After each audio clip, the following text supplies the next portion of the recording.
This is lecture number 3 of rotational motion. और इस part में हम बात करेंगे थ्योरम नंबर सेकेंड, जो कि है आपके पास पैरेलल एक्सिस थ्योरम।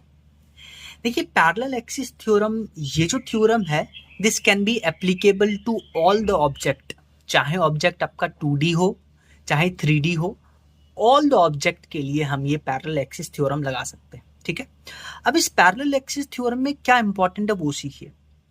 इस पैरेलल एक्सिस थ्योरम में जो भी आपको बॉडी गिवन होगा, उसके सेंटर ऑफ मास से एक एक्सिस ऑफ रोटेशन पास करेगा, और इस सेंटर ऑफ मास के अक्रॉस आपको मोमेंट ऑफ इनर्शिया पता होना चाहिए, तभी आप इस थ्योरम को लगा सकते हैं। और जिस एक्सिस के अबाउट आपको पूछेगा, वो axis of rotation centre of मास से पास होने वाला एक्सिस ऑफ रोटेशन के पैरेलल होना चाहिए। पैरेलल होना चाहिए। जैसे ये जो है, ये परपेंडिकुलर टू द जो भी ऑब्जेक्ट है उसके परपेंडिकुलर है, उसके प्लेन के परपेंडिकुलर है। तो सिमिलरली जिस एक्सिस के अबाउट पूछा है वो पैरेलल होना चाहिए सेंटर ऑफ मास के अबाउट जो एक्सिस ऑफ रोटेशन पास कर रहा है। ये एक्सिस भी उस ऑब्जेक्ट के प्लेन के परपेंडिकुलर होना चाहिए। ठीक है, और दोनों पैरेलल एक्सिस के बीच का डिस्टेंस है d। तो यहां से हम इस एक्सिस के अबाउट जो मोमेंट ऑफ इनर्शिया लिखेंगे I, that will be centre of mass के अबाउट, जो हमें पता होगा, प्लस md स्क्वायर, यानी mass into distance between this, applicable for all types of object. Axis of rotation ये जो है, ये सेंटर ऑफ मास से पास कर रहा है, और इसके अबाउट आपको मोमेंट ऑफ इनर्शिया पता होना चाहिए। जैसे इसके ऊपर बेस्ड क्वेश्चन देखिए, आपको बोला है आपके पास दो हॉलो स्फीयर है। अच्छा, जैसे ही हॉलो स्फीयर आया तो आपको पता है हॉलो स्फीयर के लिए जो सेंटर ऑफ मास से एक्सिस पास होता है, उसके अक्रॉस जो मोमेंट ऑफ इनर्शिया होता है वो होता है 2/3 mr स्क्वायर। ये आपको पता है। अब आप देखिए, दो हॉलो स्फीयर है और इस एक्सिस के अबाउट आपको मोमेंट ऑफ इनर्शिया पता करना है। दोनों का देखिए मास और जो रेडियस है वो सेम है। आपको पता है हॉलो स्फीयर के सेंटर ऑफ मास से पास करने वाला जो एक्सिस है उसके अक्रॉस मोमेंट ऑफ इनर्शिया होता है 2/3 mr स्क्वायर। हम पहले वाले स्फीयर की बात कर रहे हैं। इस एक्सिस के अबाउट निकालना है। दोनों एक्सिस आपस में पैरेलल है, तो कौन सा फॉर्मूला लगाएंगे? पैरेलल एक्सिस थ्योरम वाला। ये हमको पता है 2/3 mr square plus md square, distance between this is r। तो यहां से आ गया इसके अबाउट। फिर ये जो सेकेंड हॉलो स्फीयर है, इसका जो ICOM होगा वो होगा 2/3 mr स्क्वायर। पर इस एक्सिस के अबाउट, इस हॉलो स्फीयर का जो डिस्टेंस होगा वो r plus r plus r, 3r होगा, यानी ICOM प्लस mr स्क्वायर, मतलब 3r का स्क्वायर। फिर आप क्या करिएगा, टोटल निकालने के लिए स्फीयर 1 का और स्फीयर 2 का ऐड करिएगा, आपके पास आंसर आएगा। नेक्स्ट क्वेश्चन है आपके पास, एक रिंग है, रिंग का मास आपको और रेडियस गिवन है। आपको बोला है कि रिंग का ये जो एक्सिस है, ये जो एक्सिस है, ये इसके प्लेन के परपेंडिकुलर है। इस एक्सिस के अबाउट मोमेंट ऑफ इनर्शिया निकालना है। आपको पता है रिंग का जो सेंटर ऑफ मास होता है उसके अबाउट, जो उसके प्लेन के परपेंडिकुलर वाला जो एक्सिस है उसके अबाउट मोमेंट ऑफ इनर्शिया होता है mr स्क्वायर। इसके अबाउट निकालना है तो क्या लगाएंगे? Parallel axis theorem, ICOM plus mr square, distance between this two parallel, axis of rotation is r, तो यहां mr स्क्वायर ICOM के अबाउट mr स्क्वायर, तो आंसर आएगा। नेक्स्ट क्वेश्चन देखिए, अभी भी आपको रिंग है, उसका रेडियस आपको r गिवन है। अब जिस एक्सिस के अबाउट आपसे पूछा है मोमेंट ऑफ इनर्शिया, ये एक्सिस रिंग का जो प्लेन है उसके टेंजेंशियल है। This is very important. उसके अबाउट आपको मोमेंट ऑफ इनर्शिया निकालना है। आपको पता है अगर रिंग के सेंटर ऑफ मास से उसके परपेंडिकुलर एक्सिस ऑफ रोटेशन है तो मोमेंट ऑफ इनर्शिया होता है mr स्क्वायर।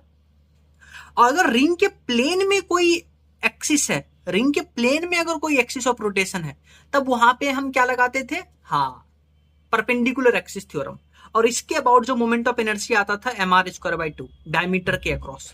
तो अब आप देखिए, ये डायमीटर और जिसके अबाउट पूछा है ये दोनों पैरेलल है, तो क्या लगाएंगे? Parallel axis theorem. ये देखिए, ICOM डायमीटर के अक्रॉस mr स्क्वायर बाई 2। अगर सेंटर ऑफ मास से परपेंडिकुलर होता तब mr स्क्वायर लिखते, प्लस mr स्क्वायर, आपके पास आंसर आएगा। तो रिंग के केस में जो रिजल्ट हमको याद रखना है फाइनली वो क्या है, कि अगर रिंग के प्लेन के परपेंडिकुलर और सेंटर ऑफ मास से एक्सिस ऑफ रोटेशन पास कर रहा है तो moment of inertia mr square. Ring के प्लेन के डायमीटर के अलोंग तो mr स्क्वायर बाई 2।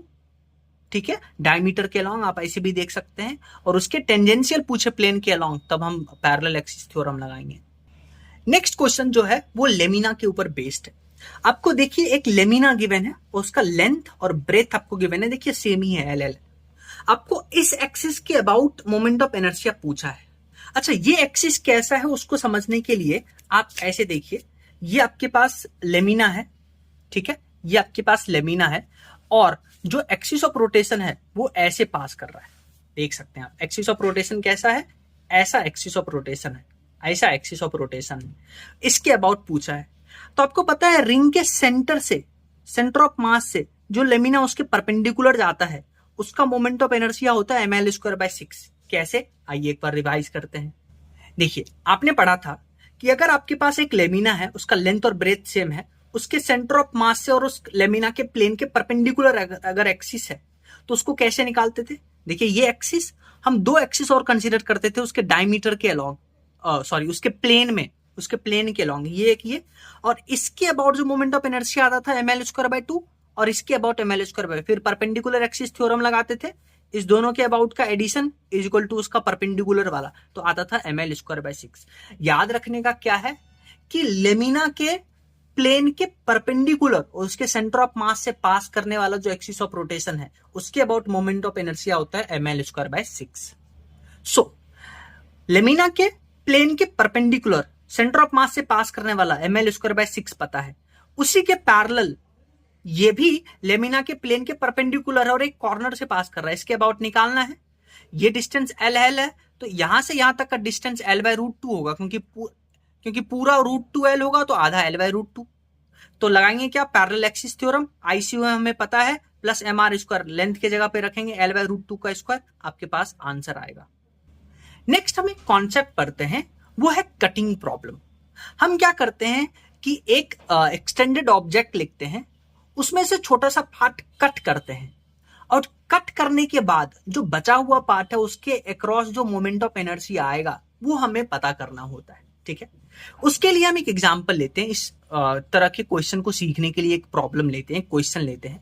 आपको बोला है कि एक डिस्क है, डिस्क का रेडियस है r, और उसका मास आपको गिवन है 9m, ठीक है, और इस डिस्क में से एक छोटा सा पोर्शन हम कट करते हैं r/3 रेडियस का। आप क्लियरली देख सकते हैं, जो बड़ा सा डिस्क है, कंप्लीट डिस्क है, उसका रेडियस है r, उसका मास है, टोटल मास है 9m। उस बड़े वाले डिस्क से एक r/3 का छोटा डिस्क हम कट करते हैं, ठीक है। तो आपसे पूछा है जो बचा हुआ पार्ट है उसका, उसके सेंटर ऑफ मास से जो एक्सिस ऑफ रोटेशन पास कर रहा है उसके अक्रॉस आपको मोमेंट ऑफ इनर्शिया बताना है, ठीक है। इस क्वेश्चन को कैसे सॉल्व करेंगे वो सीखिए। इस क्वेश्चन को सॉल्व करने के लिए हम एक तरीका यूज करेंगे। हम क्या करेंगे, जो कंप्लीट डिस्क है उसके सेंटर ऑफ मास से और उसके प्लेन के परपेंडिकुलर वाला जो एक्सिस ऑफ रोटेशन है उसके अक्रॉस हम मोमेंट ऑफ इनर्शिया लिखेंगे और माइनस कर देंगे। ये साइन माइनस है, माइनस क्या करेंगे, जो काटा था हमने, जो काटा था r/3 रेडियस का डिस्क, उसका इसके अक्रॉस पहले सेंटर ऑफ मास और परपेंडिकुलर ऑफ द प्लेन जो एक्सिस ऑफ रोटेशन है उसके अक्रॉस मोमेंट ऑफ इनर्शिया निकालेंगे। फिर पैरेलल एक्सिस थ्योरम के इस एक्सिस के अबाउट मोमेंट ऑफ इनर्शिया निकाल लेंगे और फिर दोनों को माइनस कर देंगे। आइए करके देखते हैं। तो सबसे पहले जो कंप्लीट डिस्क है, सेंटर ऑफ मास से पास करने वाला, उसके प्लेन के परपेंडिकुलर, उसका मोमेंट ऑफ इनर्शिया आता था mr²/2, आपको याद है। मास कितना लेंगे 9m, रेडियस कितना था r, तो कंप्लीट डिस्क का आ गया। जो कटा हुआ डिस्क है उसका रेडियस कितना है r/3, उसके सेंटर ऑफ मास और प्लेन के परपेंडिकुलर वाला जो एक्सिस ऑफ रोटेशन है उसके अक्रॉस होगा mr²/t। अब इसका मास निकालना पड़ेगा कटे हुए डिस्क का। तो कटे हुए डिस्क का मास निकालने के लिए आप एक फंडा यूज करिएगा, क्या, अगर कंप्लीट डिस्क है तो उसका एरिया πr², तो उसका मास होगा 9m के बराबर, आपको क्वेश्चन में दे रखा है। तो यूनिट एरिया कितना होगा 9m/πr²। कितने एरिया की बात कर रहे हैं, r/3, तो πr², तो πr/3 का स्क्वायर, तो इसमें हो जाएगा 9/πr² इंटू πr²/9। तो छोटी डिस्क का मास आ जाएगा m। तो छोटी डिस्क का मास रखेंगे, इसका रेडियस r/3, तो ये आ गया छोटी डिस्क का सेंटर ऑफ मास से उसके प्लेन के परपेंडिकुलर जो एक्सिस है उसके अक्रॉस आ गया। लेकिन निकालना है इस एक्सिस के अबाउट, तो हम क्या करेंगे, पैरेलल एक्सिस थ्योरम। रेडियस कैसे निकलेगा, ये टोटल रेडियस है आर, जहां से हमने कट किया था r/3, तो टोटल कितना हो जाएगा r माइनस r/3, तो r माइनस r/3 तो कितना आ जाएगा आपके पास 2r/3। तो यहां पे रेडियस डालेंगे ICUM प्लस MR²। ICUM कितना है MR²/18 प्लस रेडियस कितना है डिस्टेंस 2r/3 का स्क्वायर, तो यहां से आ गया इतना। अब जो रिक्वायर्ड है बचे हुए पोर्शन का क्या करेंगे, आई complete minus I of कटेड part. तो आई कंप्लीट इतना था, कटेड पार्ट का इतना, दोनों को माइनस करेंगे, आंसर आएगा। नेक्स्ट इसी में एक सेक्शन आता है, वो सेक्शन क्या है कि मान लेते हैं आपको स्फीयर है, स्फीयर का रेडियस r है, मास m है, तो उसके सेंटर ऑफ मास है और उसके जो मोमेंट ऑफ इनर्शिया होगा 2/5 mr²। फिर क्या आपको बोला कि इस स्फीयर का हम इस स्फीयर को कट करते हैं और जो कटेड पार्ट है उसका मास वही है जो पूरे स्फीयर का मास है, तो अभी भी इसका जो मोमेंट ऑफ इनर्शिया होगा पहले वाले स्फीयर के बराबर ही होगा। और समझिए, डिस्क है, डिस्क का मास m है, तो उसके सेंटर ऑफ मास से और उसके प्लेन के परपेंडिकुलर वाला जो एक्सिस होगा उसके अबाउट मोमेंट ऑफ इनर्शिया लिखते हैं mr²/2। अब हम क्या करते हैं, डिस्क का एक छोटा सा पार्ट कट करते हैं और इस कटे हुए पार्ट का वही मास है जो पहले पूरे डिस्क का है, तो अभी भी उसका मोमेंट ऑफ इनर्शिया mr²/2 ही होगा अगर मास सेम है। तो ये कॉन्सेप्ट आपको याद रखना है।